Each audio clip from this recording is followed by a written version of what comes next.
अस्सलाम वालेकुम। Welcome to MCPS online classes class 5th subject Hindi. आओ सीखें भाग 2। प्यारे बच्चों, लास्ट वीडियो में हमने चैप्टर नंबर 12 किया था। फिर बच्चों हम चैप्टर नंबर जो 13 है उसे हमारे संशोधित सिलेबस से हटा दिया गया है। तो आज हम चैप्टर नंबर 14 करेंगे। चैप्टर नंबर जो 14 है बच्चों, उसका नाम है स्वर्ण नगरी की सैर। स्वर्ण का मतलब क्या होता है बच्चों? सोने के जैसा। नगरी का मतलब क्या होता है? नगर या जगह। उसकी आज हम सैर करेंगे। सैर का मतलब आज हम उस जगह पर घूमने जाएंगे। तो आप सभी मेरे पीछे पीछे बोलिएगा ताकि आपके उच्चारण अच्छे से हो जाए। भारत की पश्चिमी सीमा का सजग प्रहरी है जैसलमेर। भारत कौन है बच्चों? हमारा भारत देश। उसके अंदर 4 दिशाएं होती है, उत्तर, दक्षिण, पूर्व और पश्चिम। तो बच्चों हमारे भारत देश में पश्चिम जो दिशा है वहाँ भी सीमा का मतलब क्या होता है बच्चों? चारों तरफ से अलग अलग देश हमारे भारत देश को घेरे हुए हैं। तो हमारे चारों तरफ से जो दूसरे देश हैं उनकी सीमा या जिसको हम बॉर्डर कहते हैं बच्चों, उसका सजग प्रहरी है जैसलमेर। मतलब हमारे भारत देश के पश्चिम दिशा में जो बॉर्डर बना हुआ है वो है हमारा जैसलमेर। जैसलमेर एक जगह का नाम है बच्चों। आपने सुना होगा जहाँ पर बहुत सारे मिट्टी के, रेत के जो टीले होते हैं वो सबसे ज़्यादा जैसलमेर में पाए जाते हैं। इसे स्वर्ण नगरी, हेमनगर, भड़ किवाड़ आदि नामों से भी जाना जाता है। स्वर्ण नगरी का मतलब होता है सोने के जैसा चमकीला, क्योंकि वहाँ की जो मिट्टी है, रेत है, वो ब्राउन कलर की है और वो ऐसे दिखती है जैसे सोने की परत चढ़ी हुई हो, है ना। हेमनगर और भड़ किवाड़ भी इसके अलग अलग नाम दिए गए हैं। रेतीले धोरों ने जीवन को दुर्गम बना रखा है। मतलब चारों तरफ मिट्टी ही मिट्टी है और इसलिए वहाँ पर रहना थोड़ा मुश्किल का काम है। दुर्गम का मतलब मुश्किल। लेकिन यहाँ की सुंदरता देखकर लोग दांतों तले उंगली दबा लेते हैं। दांतों तले उंगली दबाना एक मुहावरा है बच्चों। मतलब आश्चर्य हो जाना कि इतनी मिट्टी होने के बावजूद भी ये बहुत ज़्यादा सुंदर दिखाई देता है। हमने सुना था कि जिस प्रकार लाखों लोगों के अंगूठे पर बनी रेखाएं मेल नहीं खाती है, वैसे ही यह स्वर्ण नगरी विश्व के किसी शहर से मेल नहीं खाता। मतलब जैसे हमारे हाथों में अलग अलग रेखाएं हैं, हमारे भाई की अलग है, हमारे बहन की अलग है, उसी तरीके से हमारे भारत देश में बहुत सारी ऐसी जगहें बनी हैं विश्व में या भारत में जो एक दूसरे से मेल नहीं खाती। उनमें से एक हमारा जैसलमेर भी है।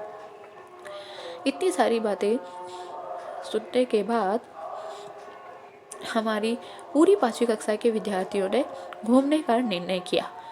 सर्दी की छुट्टियों में हिंदी के अध्यापक संदीप जी के साथ हम जैसलमेर के लिए रवाना हुए। बीकानेर से बस रात में चली।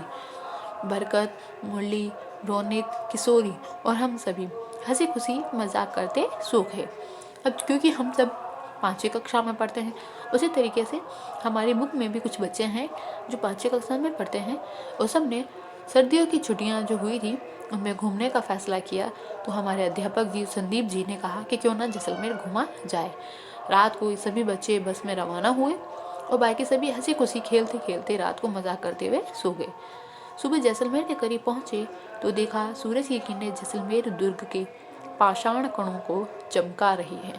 मतलब सुबह की जो सूरज की किरणें हैं, हम सॉरी जैसलमेर के जब दुर्ग का मतलब किला, उस किले के पास जब हम पहुंचे तो सूरज की किरणें जैसे ही उसके ऊपर गिरी तो वो ऐसा लग रहा है किला जैसे सोने की तरह चमक रहा हो।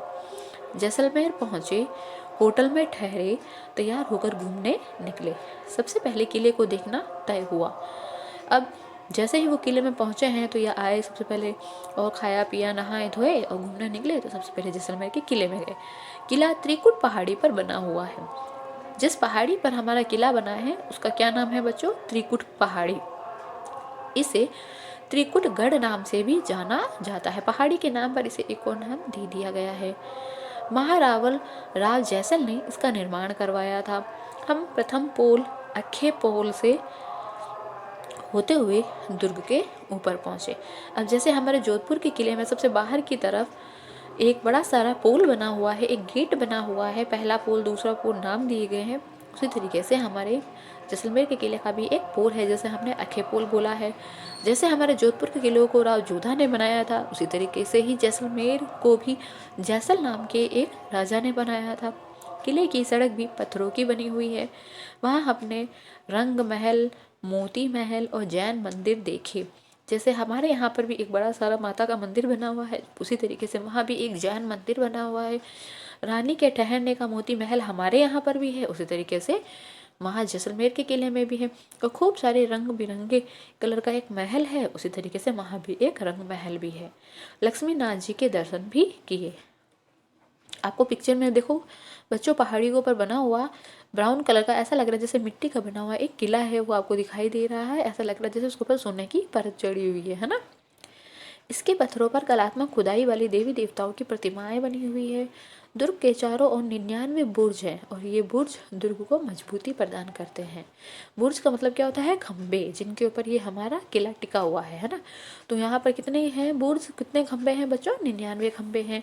उन खंबों पर अलग अलग खुदाई की गई है और उस खुदाई के ऊपर देवी देवताओं की प्रतिमाएं मतलब मूर्तियाँ बनी हुई है। हमें हवेली और झरोकों की नगरी भी कहते हैं, क्योंकि इस किले में आपको दिखाई दे रही होंगी खूब सारी खिड़कियाँ बनी हुई हैं, है ना। इसलिए इसको क्या कहते हैं? झरोके की नगरी। यहाँ पटवों की हवेली, नथमल की हवेली, सालम सिंह की हवेली आदि दर्शनीय हवेलियाँ हैं। मतलब पुराने जो लोग जिस जगह पर रहा करते थे उनको हवेलियाँ कहा करते थे। इसलिए यहाँ पर 3 अलग अलग टाइप की हवेलियों जो बहुत ज़्यादा फेमस है। उनके झरोकों पर करती की नक्काशी लाजवाब है। इनका सौंदर्य देखकर हम आश्चर्यचकित रह गए। इतनी प्यारी जो झरोके बने हुए, खिड़कियाँ बनी हुई हैं, इन पर बहुत अच्छी नक्काशी कर दी गई है, जिसको देखकर हमें बहुत अच्छा लग रहा है। हवेलियाँ देखने के बाद हम गड़ीसर गए। ये तालाब सदियों से वहाँ के बासिंदों की प्यास बुझाता आया है। उस तालाब का क्या नाम है बच्चों? गड़ीसर। बड़ा सारा तालाब है जो सदियों पुराना है। यहाँ का प्रत्येक पत्थर सौंदर्य बिखेरता हुआ नजर आता है। इसी की पाल पर मुक्तेश्वर का मंदिर और बगीचियाँ बनी हुई है। दर्शन, मोहित और अनुराग को थकान महसूस होने लगी, क्योंकि छोटे बच्चे हैं आपके जितने ही, जब इतनी हवेलियों में घूमे और उस तालाब के आसपास घूमे तो उनको थोड़ा सा थकान लगने लगी। हम होटल में जाकर आराम करने लगे और रात बिताई, खाना वाना खाया पिया और हम लोग सो गए। दूसरे दिवस हमने बादल विलास और जवाहर विलास देखे। अमर सागर के जैन मंदिर और कुलधरा देखकर हम सम पहुँचे। सम का मतलब क्या है? सम के धोरे जिसको बोला जाता है, मिट्टी जिसको कहा जाता है, बड़ी बड़ी घास है जहाँ पर, है ना, वहाँ पर ये लोग पहुँचे हैं। वहाँ रेत के अथाह समंदर हमें बरबस ही अपनी ओर खींचते हैं। मतलब ऐसा लग रहा है जैसे बर्फ़ के बड़े बड़े टीले होते हैं, बर्फ़ पर घूमना अच्छा लगता है ना, उसी तरीके से यहाँ पर भी रेत के बड़े बड़े टीले हैं, जिन्हें देखकर हमें बहुत अच्छा लगता है, उन पर फिसलना, खेलना। हम सम के धोरों की मखमली रेत पर खूब नाचे और गाए। वहाँ ऊँट की सवारी ने बहुत ही रोमांचित किया, क्योंकि आप सभी को पता है रेगिस्तान का जहाज किसे बोला गया है? ऊँट को। और क्योंकि वहाँ रेगिस्तान के बहुत सारे धोरे बने हुए हैं, मिट्टी के धोरे बने हुए हैं, जिनको हम सम के धोरे कहते हैं, वहाँ पर तो ऊँट ही मिलेंगे, है ना, क्योंकि हर कोई उस मिट्टी पे चल नहीं सकता ना ऊँट के अलावा। वहाँ ऊँट की सवारी ने बहुत रोमांचित किया। सूर्य अस्त ने अपनी लालिमा बिखेरी और हम जैसलमेर लौट आए। मतलब जैसलमेर से थोड़ी दूर ये सब बना हुआ है, कुछ किलोमीटर पर।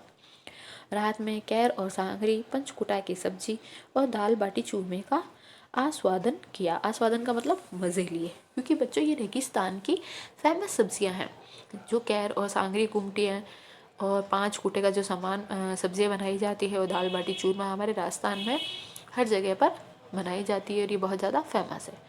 अगले दिन बड़ा बाग की छतरियाँ, वुड फॉसिल पार्क को हमने देखा। मतलब और भी जैसलमेर बड़ी बड़ी छतरियाँ बनी हुई है, पुरानी छतरियाँ, जैसे हम मंडोर के अंदर बहुत सारी छतरियाँ देखते हैं ना, उसी तरीके से वहाँ भी बनी हुई है। और वुड फॉसिल, वुड मतलब लकड़ियों का, फॉसिल मतलब बहुत पुराना जो ज़मीन के अंदर से निकला गया है। वहाँ पर एक पार्क बसा हुआ है। बस का रुख पोखरण की ओर हुआ। जैसलमेर के जस्ट पास में जो बॉर्डर बना हुआ है, पोखरण का शक्ति स्थल देखकर सभी का मन गर्व से फूल गया। सेवली गांव में स्थित कदलीवन धाम के भी दर्शन किए। अब आपने सुना होगा पोखरण के अंदर परमाणु बम बनाने का या परमाणु एक स्थल बना दिया गया, जिसको शक्ति स्थल भी कहते हैं, जिनको देखकर हमें गर्व हुआ। तो आपने मूवी वगैरह देखी होगी, पोखरण वाली मूवी देखी होगी, जहाँ पर हमने हमारे प्रधानमंत्री के द्वारा कहने पर हमारे इंडिया के लोगों ने वहाँ पर कुछ परीक्षण किए थे, है ना। सेवली गांव में एक कदली वन धाम के भी दर्शन कर दिए गए हैं। बस बीकानेर की ओर चल पड़ी। अब जैसलमेर से ये लोग कहाँ निकले हैं? बीकानेर, जो उसके पास का बॉर्डर कहलाता है, वहाँ से होते हुए हम सभी आज भी इस यात्रा को याद करते हैं तो रोमांचित हो जाते हैं। उस समय खींचे गए चित्र आज भी उस यात्रा की याद ताज़ा कर देते हैं। वास्तव में वह यात्रा भुलाए नहीं भूलती। तो क्योंकि जब जाते हैं घूमने के लिए तो वो कुछ ना कुछ याद के तौर पर लेकर आते हैं। तो हमने भी वहाँ पे बहुत सारे चित्र खींचे और उनके बारे में सुना और समझा और घर आकर सभी को बताया, जिसे याद कर हम बड़े मज़े करते हैं। वुड फॉसिल पार्क क्या है बच्चों? यहाँ दिया हुआ है। जैसलमेर से बाड़मेर की ओर जब जाते हैं तो जैसलमेर शहर से 15 किलोमीटर दूर आंकल गांव में दर्जनों पेड़ थे जो हजारों सालों तक विभिन्न मौसमों की चोटें सहते सहते पेड़ों की लकड़ी जो पत्थर में बदल गई है। उस पार्क को राजस्थान सरकार के द्वारा संरक्षित किया गया है। मतलब वहाँ के जो पेड़ थे वो इस तरीके के हो चुके हैं कि ऐसा लगता है जैसे कि वो कुछ लकड़ी के या पत्थर के इस तरीके के बने हुए हैं, अलग अलग शेप लिए हुए हैं, है ना। तो इस तरीके से लगते हैं जैसे वो बहुत पुराने फॉसिल से। फॉसिल का मतलब हज़ारों लाखों साल पहले कोई चीज़ जब बनी हुई होती है जो आज तक मौजूद है और लकड़ी की बनी हुई है, इसलिए वुड नाम दे दिया है और पार्क बना दिया गया है पूरा इसका। और गवर्नमेंट ने इसको क्या कर दिया गया है? सुरक्षित कर दिया गया है, मतलब संभाल के रखा गया है। ठीक है बच्चों। उसके बाद आप सभी इस चैप्टर को दोबारा पढ़ेंगे। इसमें आने वाले जो भी स्थान हैं, जगह हैं, उनके नाम अच्छे से याद करेंगे, है ना। अब याद क्यों करेंगे बच्चों? क्योंकि अगर आपको बोल दिया जाए कि आपको किसी यात्रा का वर्णन करना है, निबंध लिखना है, तो आप क्या लिखोगे? तो आप चाहें तो जोधपुर के ऊपर किले के अंदर कौन कौन सी चीज़ें हैं उनके बारे में लिख सकते हैं, और चाहे तो जैसलमेर में कौन कौन सी चीज़ें हैं उनके बारे में लिख सकते हैं। ठीक है बच्चों। और अगर हम कभी घूमने गए जैसलमेर तो अगर इन जगहों के नाम याद रहेंगे तो उन जगहों पर हम लोग भी घूम कर आएंगे, है ना। तो आप इस चैप्टर को अच्छे से पढ़िएगा और दोहराइएगा। अगली वीडियो में हम इसके प्रश्न उत्तर करेंगे। ओके बच्चों, अल्लाह हाफिज़।